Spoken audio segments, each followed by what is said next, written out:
लिख लिया हेडिंग? क्या पढ़ना है? चुंबकीय क्षेत्र का मात्रक, ठीक है, छोटा सा टॉपिक है। और उसके बाद हम क्या पढ़ेंगे?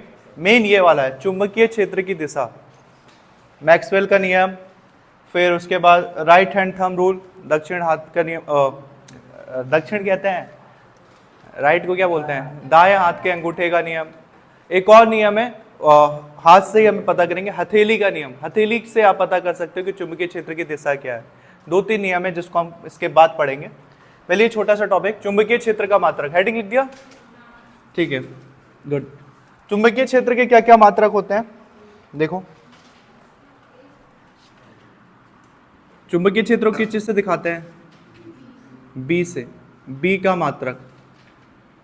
प्रीवियस लेक्चर में आपने बी का कोई फॉर्मूला पढ़ा है?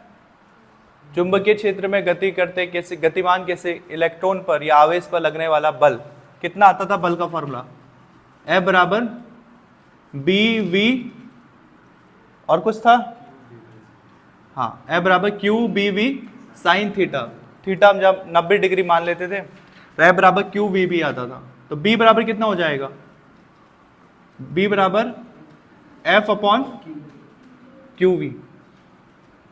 इसी फॉर्मूले से हम निकाल सकते हैं। तो B का मात्रा क्या है? फॉर्मूले के अकॉर्डिंग चलो, F अपॉन B क्या होता है? F अपॉन Q और ये V। मात्रक लिखा जाए तो देखो, बल का मात्रा F मतलब क्या है? बल। बल का मात्रा क्या होता है? न्यूटन को N से दिखाते हैं, ठीक है। बल का मात्रक हो गया न्यूटन। और Q और V, ठीक है। Q का मात्रक क्या होता है? कूलाम। और V का मात्रक क्या होता है? मीटर प्रति सेकंड। ये मीटर प्रति सेकंड है। सेकंड मतलब इस ऐसे लिखा जाएगा, कूलाम मीटर प्रति सेकंड। सबसे नीचे कौन है? बटे के भी बटे में। जो बटे के भी बटे में हो सबसे नीचे, वो कहाँ चला जाता है? ऊपर। तो ये सेकंड सबसे ऊपर चला जाएगा। तो एक मात्रक होगा न्यूटन सेकंड, न्यूटन सेकंड प्रति कूलाम मीटर। एक मात्रक आपका ये होगा जो आप फर्स्ट और लास्ट टाइम यूज कर रहे हो, ठीक है। इसके बाद हमें यह मात्रक कहीं याद नहीं रखना है, बस हमने देख लिया कि फॉर्मूले के हिसाब से चले तो यह मात्रक आ रहा है। इसके बाद और भी मात्रक आएंगे। देखो, एक और मात्रक निकलेगा। इसमें मात्रक का अलग से टॉपिक इसीलिए पढ़ना पड़ रहा है क्योंकि एक मात्रक नहीं है, बहुत सारे मात्रक इसमें आ रहे हैं। एक मात्रक तो ये हो गया। इसके अलावा या बी का और मात्रक क्या हो सकता है? फॉर्मूले से समझना। एफ को अभी फॉर्मूला ही लिखो, F बराबर F Q मतलब आवेश होता है ना, F मतलब क्या होता है? बल, या फिर लिख देता हूं F, Q की जगह Q ही लिखता हूं। मैंने V क्या होता है? वेग। वेग क्या होता है? विस्थापन बटे समय या दूरी परिवर्तन की दर, उसे चाल कहते हैं टेक्निकली, बट आप वेग की जगह क्या लिख सकते हो? V मतलब है वेग। वेग मतलब क्या होता है? विस्थापन बटे समय। विस्थापन को आप दिखा दो, सपोज डिस्प्लेसमेंट कहते हैं विस्थापन को, या दूरी से D से दिखा दो। दूरी बटे समय भी आप कह सकते हो, ठीक है। और दूरी V का मतलब हो गया डिस्टेंस अपॉन टाइम। दूरी बटे समय को किस चीज से दिखाते हैं? T से।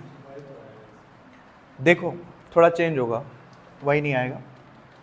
मैंने क्या किया यहाँ पे? वेग का फॉर्मूला चेंज किया। वेग का फॉर्मूला हमने 9th में पढ़ा है, 11th में पढ़ा है। वेग बराबर होता है विस्थापन बटे समय। विस्थापन को आप दूरी मान लो अभी के लिए, 11th में होता तो हम इसे डिटेल में पढ़ते। दूरी बटे समय मान लो फिलहाल के लिए। तो दूरी को हमने शो किया किससे? D से, डिस्टेंस। और समय को हम किस चीज से शो करते हैं? T से, टाइम से। एक और चीज याद रखो आप कि आपने धारा के बारे में पढ़ा है 10th क्लास में, यहां लिख देते कहीं। धारा के बारे में क्या पढ़ा है आपने? I बराबर क्या होता है? I बराबर Q अपॉन, क्लास 10th में आपने करंट का फॉर्मूला पढ़ा होगा और करंट का पहला फॉर्मूला आपको यही मिला होगा 10th में, I बराबर Q अपॉन T।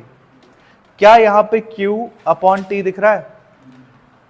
इसका मतलब आप इसको लिख सकते हो F upon Q upon T की जगह क्या लिख सकते हो? I मतलब धारा, धारा। और बगल में क्या है? D मतलब दूरी, डिस्टेंस। अब मात्रक लिखो जरा। F, बल का मात्रक क्या होता है? न्यूटन। इसको मिटा दूं? ये समझ गए कहां से आया? और आई का मात्रक, करंट का मात्रक क्या होता है? एम्पियर। और दूरी का मात्रक क्या होता है? मीटर। न्यूटन प्रति एम्पियर मीटर, एक मात्रक ये भी हो सकता है न्यूटन, ये बटे को प्रति कहते हैं, ठीक है, जो बटा का चिन्ह है प्रति, तो न्यूटन प्रति एम्पियर मीटर, ठीक है। आप बुक में देखोगे डायरेक्ट लिखा है, बुक से समझ में नहीं आएगा ये आया कहाँ से, जबकि आप तोड़ोगे तो पता चलेगा। तो एक मात्रक ये न्यूटन सेकेंड प्रति कूलाम मीटर, फिर अगला मात्रक न्यूटन प्रति एम्पियर मीटर, इसका थोड़ा बहुत आप यूज करोगे भी। इसके अलावा जो मेन मात्रक होते हैं वो होता है इसका वेबर, वेबर नहीं अभी बताऊंगा, या तो गॉस या फिर टेस्ला। और जिसमें सबसे फेमस मात्रक कौन सा है? विद्युत क्षेत्र का सबसे फेमस मात्रक है आपके पास टेस्ला। अब ये कैसे आता है देखो, अभी क्या है न्यूटन प्रति एम्पियर मीटर ना, यही न्यूटन प्रति एम्पियर मीटर आपका कहलाता है टेस्ला, ठीक है। तो आप इसी चीज को लिख सकते हो। या अगला मात्रक क्या हो सकता है? अगला मात्रक क्या होता है इसका? टेस्ला। इसको कैपिटल टी से दिखाते हैं।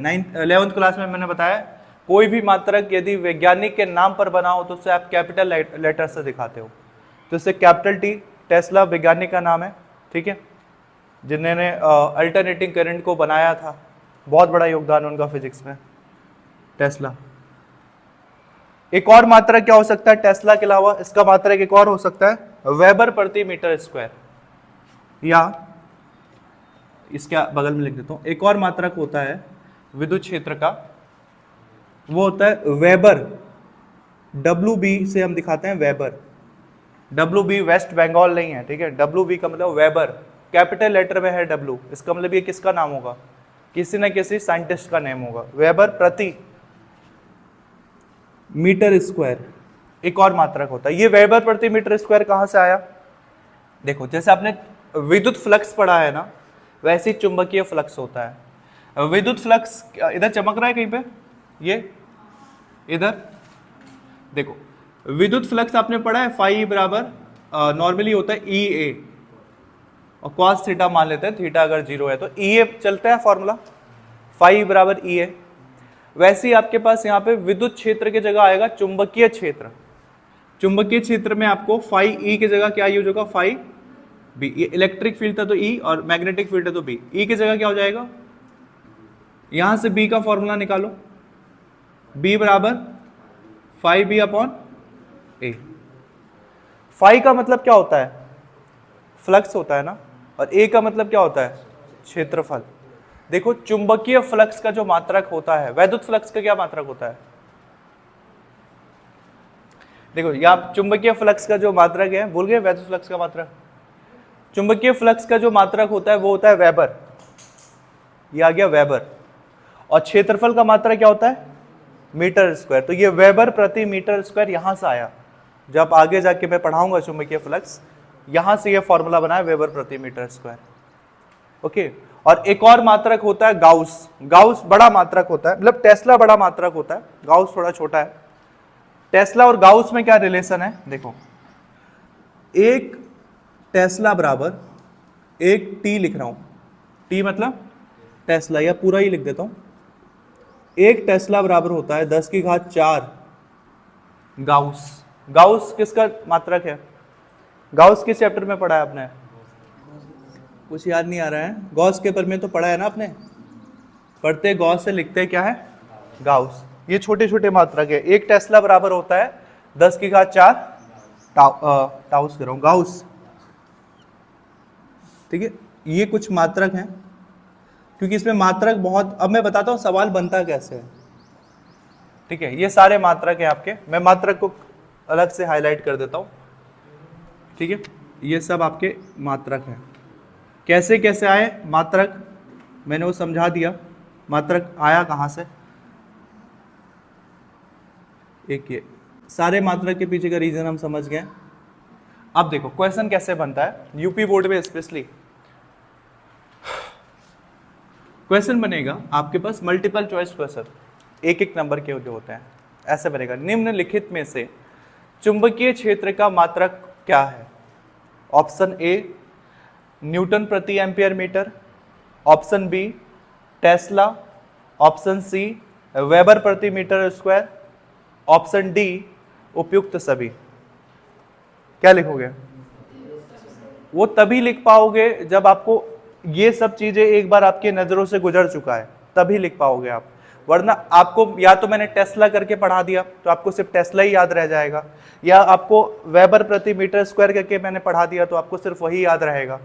ठीक है, ये बस आपको एक दो बार बस देख लो अपने आंखों के सामने, एक दो बार पेज भी पलटोगे ना तो दिमाग में रह जाएगा। रटना नहीं है इन चीजों को, ये रह जाता है दिमाग में ये सारी चीजें। बस एक साल बाद जब आप पेपर दोगे, ऑप्शंस आएगा तो आपके दिमाग खुद ही काम करना स्टार्ट कर देगा।